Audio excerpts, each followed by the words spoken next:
एक गरीब सा लड़का था, नाम था फैजान, जो हर रोज सुबह उठकर गलियों में कचरा बटोरता था। उसके कपड़े पुराने और फटे हुए थे, लेकिन उसकी आंखों में एक अलग सी चमक थी। लोग उसे सिर्फ एक कचरा बीनने वाला समझते थे और अक्सर बच्चे उस पर हंसते भी थे। फैजान के माता पिता का बचपन में ही निधन हो चुका था और वह एक जर्जर झोपड़ी में अकेला रहता था। पेट पालने के लिए कचरा बीनना उसकी मजबूरी बन चुकी थी, लेकिन उसे एक शौक था, पुरानी चीजों को जोड़कर कुछ नया बनाना। वह कचरे से निकले पुराने पंखे, तारें, टूटे खिलौने इकट्ठा करता और फिर उन्हें अपनी झोपड़ी में जोड़कर कुछ न कुछ बनाता रहता। एक दिन मोहल्ले में साइंस एग्जीबिशन की घोषणा हुई। सभी स्कूल के बच्चे तैयारी में लग गए, लेकिन फैजान के पास न स्कूल था, न ही कोई सामान। फिर भी वह अपनी ही दुनिया में कुछ खास बना रहा था।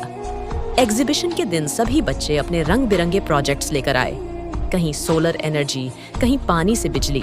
लेकिन जैसे ही फैजान ने अपना मॉडल पेश किया, सभी हैरान रह गए। उसने पुराने पंखे, बोतल, तारों और बैटरी से एक ऐसा ऑटोमेटिक एयर कूलर बनाया था जो बिना बिजली के कुछ घंटों तक चल सकता था। लोग जिन्होंने पहले उसकी हंसी उड़ाई थी, अब उसी की तारीफ कर रहे थे। एक इंजीनियर जो एग्जीबिशन का मुख्य अतिथि था, उसने फैजान के प्रोजेक्ट को ध्यान से देखा और कहा, बेटा, तुम तो एक जीनियस हो। अगर तुम्हें मौका दिया जाए तो तुम भारत का गर्व बन सकते हो। उसी दिन उस इंजीनियर ने फैजान की जिम्मेदारी ली। उसे स्कूल में दाखिला दिलवाया, नए कपड़े, किताबें और एक नया रास्ता दिया। कुछ साल बाद वही फैजान जो कभी कचरा बीनता था, एक सफल इंजीनियर बन गया।